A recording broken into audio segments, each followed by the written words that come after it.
ओशो रजनीश, एक ऐसा नाम जिसने आध्यात्म और क्रांति को एक नया आयाम दिया।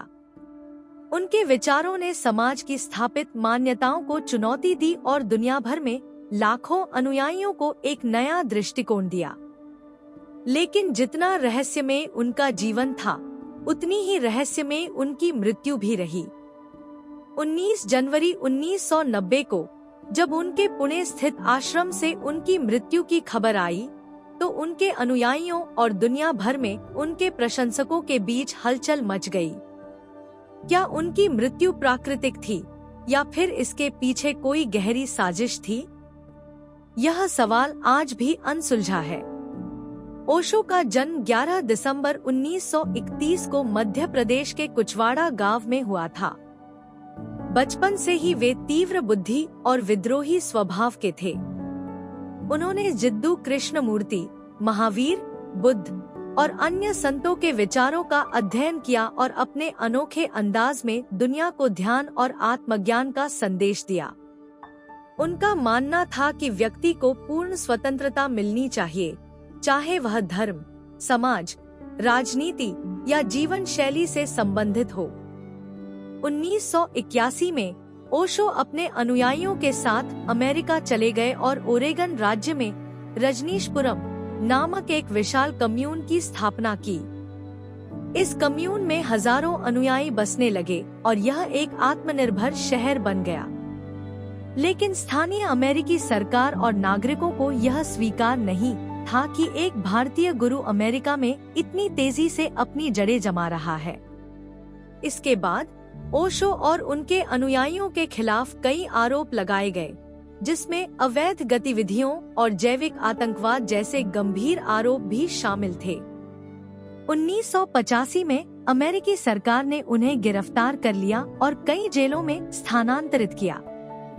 60 और 70 के दशक में ओशो की लोकप्रियता बढ़ने लगी और वे भारत में अपने विचारों से लोगों को प्रभावित करने लगे। उन्होंने ध्यान, प्रेम, आनंद और जीवन की स्वतंत्रता पर विशेष जोर दिया।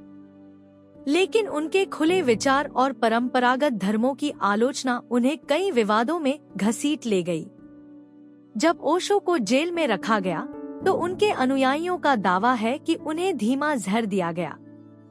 ओशो ने खुद भी इस बात का जिक्र किया कि उन्हें जेल में एक रहस्यमय दवा दी गई थी, जिससे उनके शरीर में असहनीय पीड़ा होने लगी। वे जब भारत लौटे तो वे पहले जैसे नहीं थे। उनकी ऊर्जा कमजोर पड़ चुकी थी, उनकी आवाज कांपने लगी थी और वे ज्यादा देर तक प्रवचन देने में असमर्थ थे। 1987 में जब ओशो भारत लौटे, तो उन्होंने फिर से अपने अनुयायियों के साथ ध्यान सत्र और प्रवचन शुरू किए।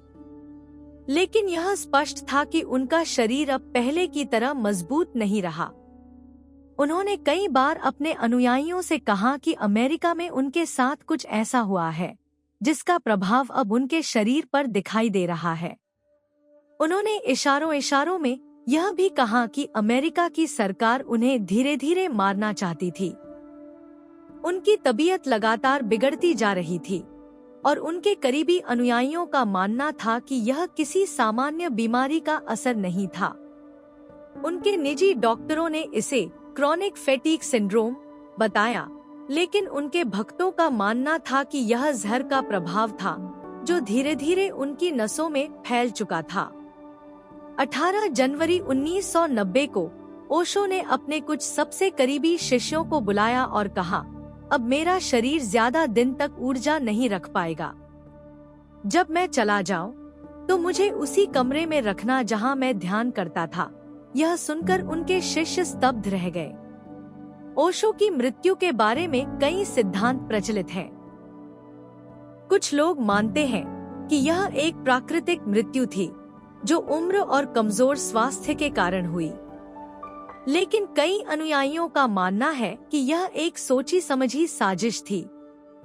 कुछ लोगों का मानना था कि अमेरिका की सरकार ने उन्हें धीमे जहर से मारने की योजना बनाई थी, ताकि वे फिर कभी उनके देश में कोई प्रभाव न जमा सकें।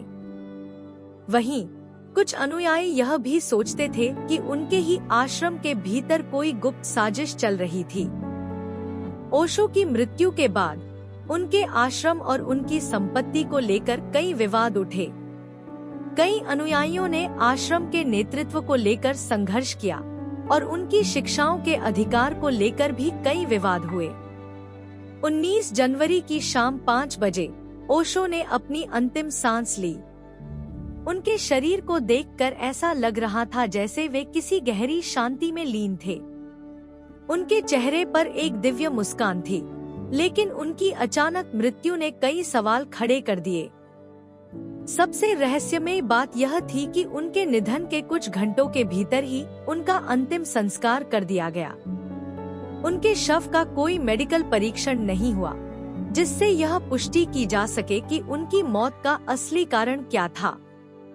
आज भी ओशो की समाधि पर लिखा गया है, ओशो जिन्होंने कभी जन्म नहीं लिया और कभी मरे नहीं।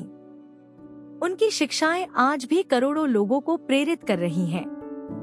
उनकी ध्यान विधियां दुनिया भर में लोकप्रिय हैं और उनकी किताबें लाखों लोगों द्वारा पढ़ी जाती हैं।